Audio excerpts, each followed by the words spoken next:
Добрый день, дорогие друзья и подруги по вязанию!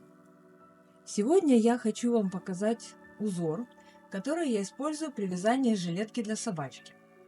Этот узор очень легкий и простой, а смотрится хорошо. Паттерн этого узора состоит из 5 петель и 4 рядов. Преимущество этого узора в том, что он растягивается как резинка, а смотрится лучше. Для образца нашего вязания я выбрала вот такую пряжу. К сожалению, она у меня не перемотанная. У меня сейчас нет моталки. Пряжа это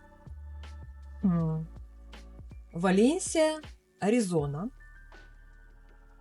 Состав: полированная шерсть 97% и 3% кашемир. Цвет F238 и партия 1301. Вот такая вот пряжа.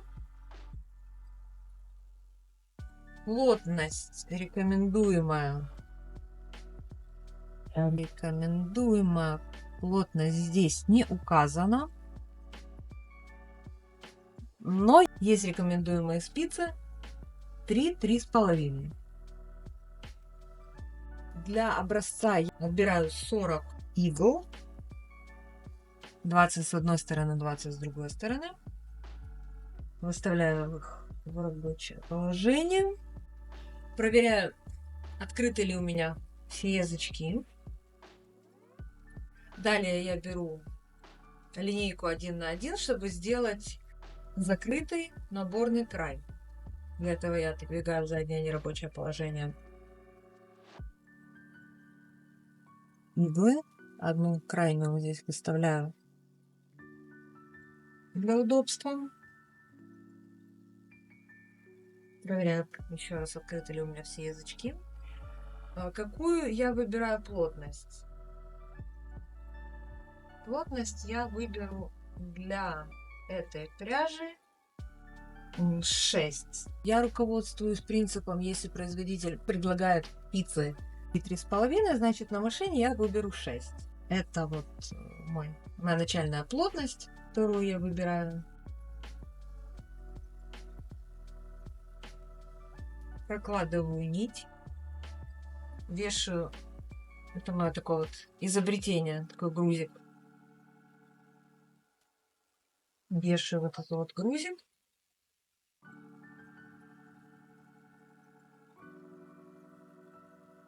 И провожу кареткой.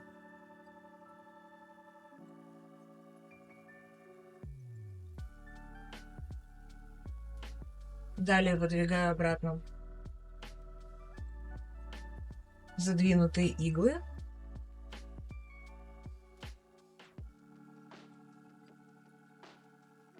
Прокладываю нить и провожу кареткой еще раз. Вот такой вот у меня начальный ряд. Крайнюю петлю, которую я выставляла для удобства, я переснимаю на соседнюю иглу.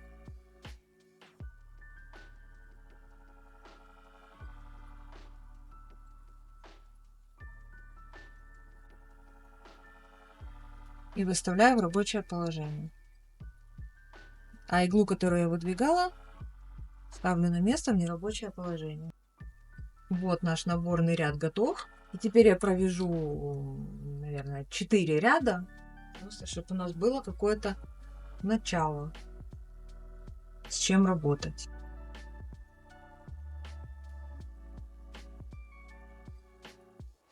Раз.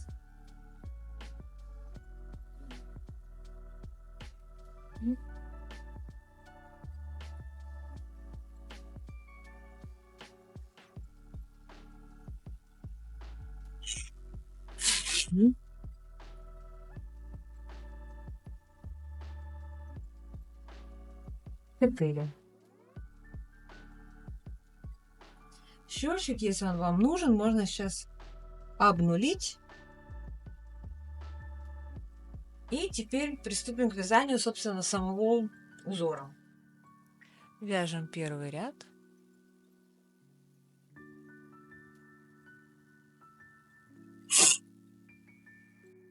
Значит, в каждом четном ряду мы перекрещиваем петли.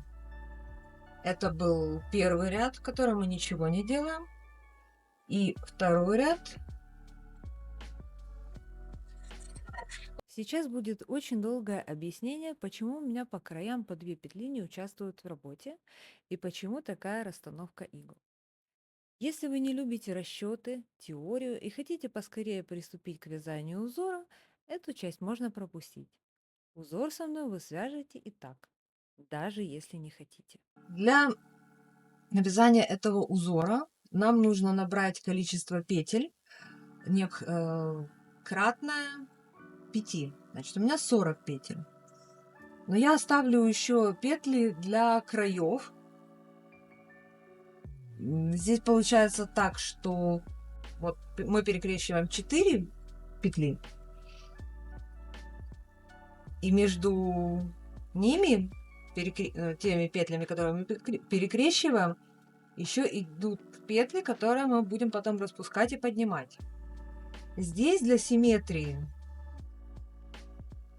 нужно набрать количество петель кратное 5 плюс 1 у нас будет как бы сбоку.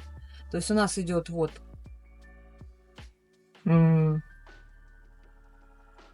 как нам это посчитать, чтобы было красиво. Вот, допустим, 5. Допустим, вот эти мы перекрещиваем, вот эту мы будем спускать и поднимать. Эти перекрещиваем, эти перекрещиваем, эти перекрещиваем, эти. Вот. И эту мы тоже будем спускать и поднимать. Вот эти, получается, петли кратные 5 плюс 1 для симметрии, чтобы у нас с боков было. Чтобы у нас с боков были вот эти петли. Для красоты рисунка. И вот эти две получаются у нас боковые. Таким образом запомним, что пока что мы, когда вяжем рисунок, у нас по 3 петли по краям в нем не участвуют. Отсчитываем 3 и работаем дальше с вот этой группой из 4 петель. 4 иглы у нас в работе. Берем, значит, чтобы было удобно мне лично, я считаю не перекрещивание там налево, перекрещивание направо, а у меня у меня центральные петельки смотрят или в разные стороны. Вот сейчас они у меня будут смотреть в разные стороны.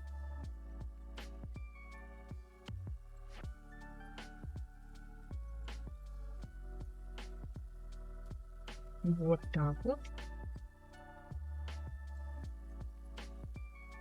В разные.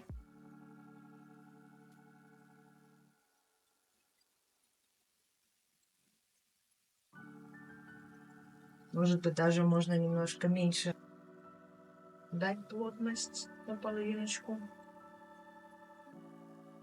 Так-то вяжется красиво, а перекрещиваться не очень хочет. Так что в следующем ряду будет плотность больше, будет 6,5. Потом посмотрим.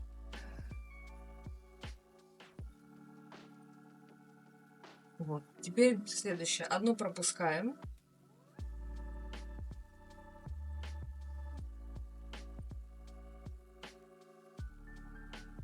И работаем с следующими двумя. Центральная петелька смотрит в сторону. Так. Следующие 2 петли.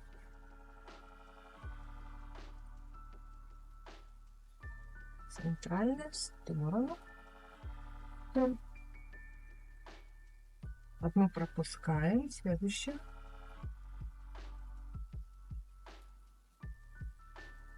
Потом уже, когда станет провязанного полотна больше, можно будет особо не следить за тем, что куда смотрит, уже будет видно, вы не потеряетесь, когда вы вязали. Главное не заговориться и не пропустить.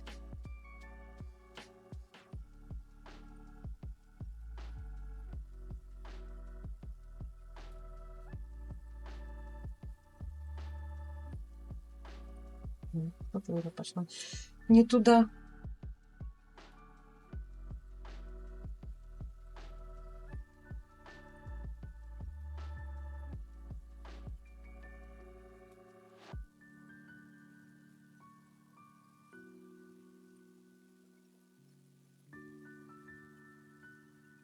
Честно говоря, мне эти инструменты, которые идут с машинкой, не очень удобные. Я все подумываю купить, может, японские, там, от Бразера, от Сильвера. Не знаю, насколько они будут удобные, может быть. Вы уже так сделали? Скажите мне. Удобно, так неудобно. Потому что, насколько я помню, все эти советские изобретения, их еще надо допиливать напильник. Что я, собственно, уже и сделала, потому что я уже успела сломать иглу. Так, сейчас мы вот почти закончили ряд.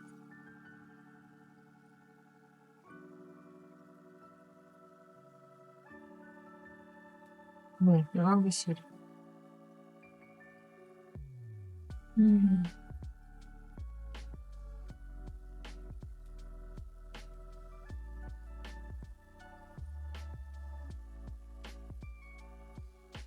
Вот.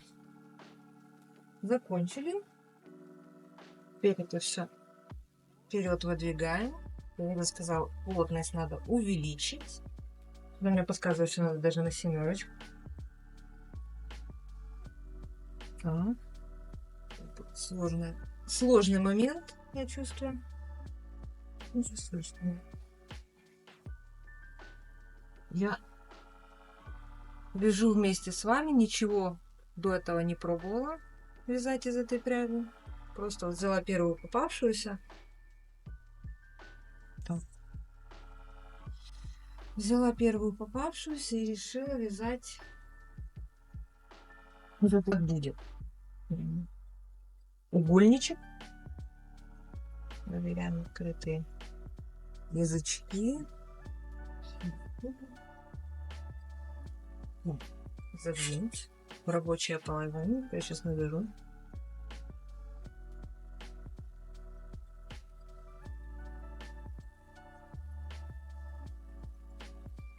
Прокладываем нить.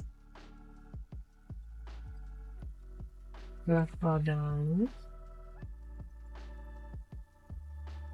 И провязываем.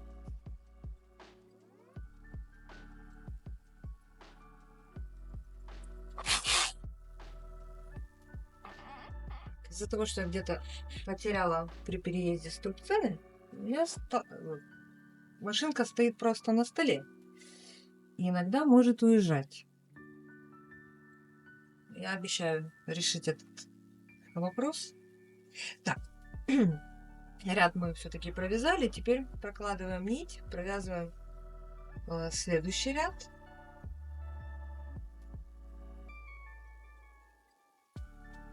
И вот у нас каретка опять слева. И теперь мы делаем те же манипуляции, но в обратном порядке. 3 иглы пропускаем.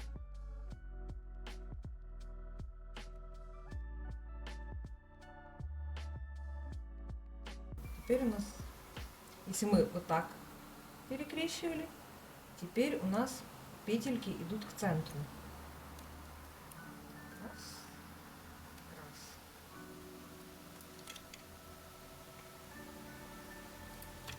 Здесь мы перекрещивали, помните, от центра, теперь сюда к центру. Раз. Да, на 7 плотности, конечно, гораздо лучше. Перекрещиваются петли. И вот, я думаю, принцип вы поняли.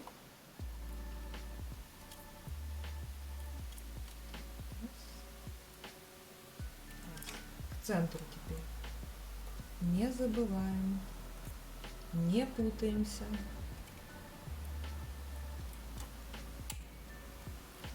Просто желательно не перепутывать, в какую сторону мы делаем перекрещивание. Ну да, конечно, получится какой-то рисунок, но совсем не тот, который мы хотели. Конечно же, оно... Не знаю, что это, да?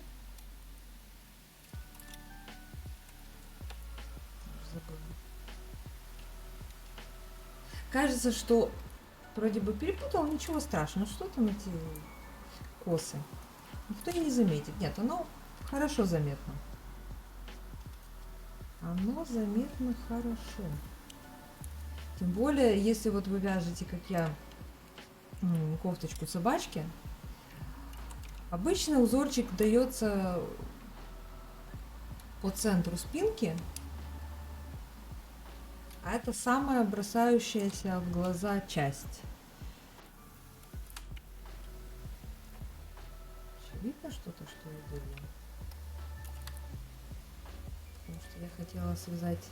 Я хотела снять хорошего качества видео. Ну что? С тех пор, как я снимала последнее видео, прошло уже, по-моему, года 2. Я решила, почему бы мне, собственно говоря, не заняться опять съемками. Тем более, что вязать я все-таки не бросила. Да, у меня поменялся инструмент.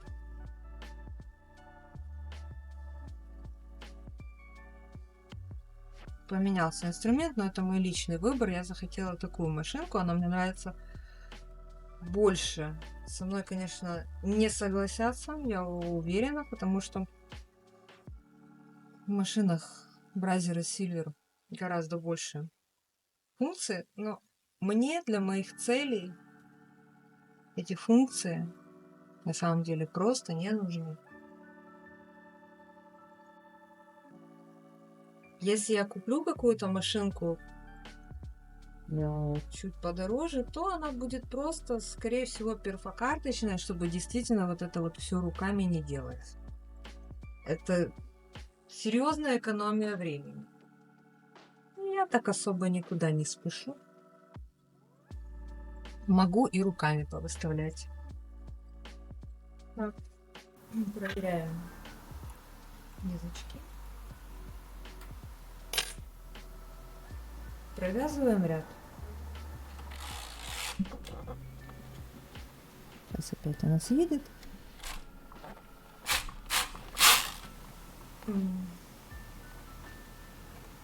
И еще один ряд. И вот у нас потихоньку начинает что-то получаться. Ничего еще пока не видно, но что-то получается. Это 100%. Может же ничего не получаться. Вот я провязала 20 рядов, и уже потихоньку видно, что получается рисунок, и даже такой, который нам нужен.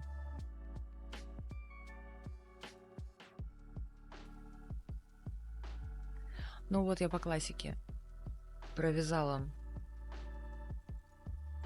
60 рядов, 40 петель, 60 рядов. Вот что у меня получается. Вот лицевая сторона.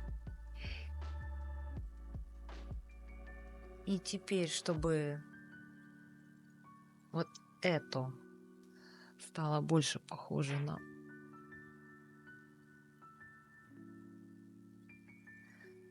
это, нам нужно еще проделать несколько манипуляций, таких как, вы, наверное, догадались, вот эти дорожки между пупырышками нужно спустить и поднять. Чем я сейчас и займусь, и вы вместе со мной. Берем петлю уловитель, у меня их два, один побольше, другой поменьше. Сейчас я буду пробовать и тем, и другим, чтобы понять, каким мне будет удобнее. Начну с меньшего.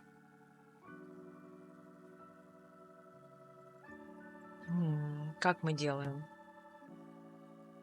Берем и спускаем. Раз.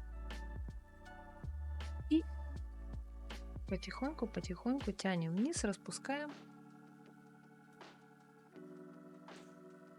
Вот.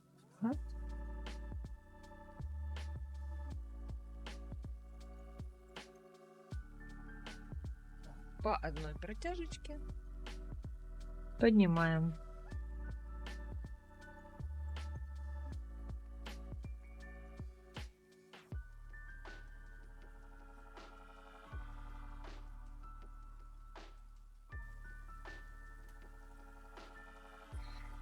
Все. Дошли до верха, посадили на иголочку. Вот первая дорожка готова. Ну и так нужно сделать со всеми вот этими вот. Каждая, получается, какая-то пятая иголочка, петелечка. Да, вот эти вот я их повыставляла. Вот их все надо спустить и поднять. Видите, тут уже совершенно другой вид. Совершенно другой вид. Сейчас я это сделаю быстренько и вернусь к вам. Ну вот, я спустила, подняла все дорожки. Вот они. И вот наша лицевая сторона. Лицевая сторона, вот как она выглядит. Вот это то, что мы хотели получить. Теперь я провяжу просто 4 ряда, закрою последний ряд и сниму с машины. Вот, собственно, и все. Весь узор. Вяжите с удовольствием, подписывайтесь на канал. Впереди еще будет много интересных и полезных видео. Пока!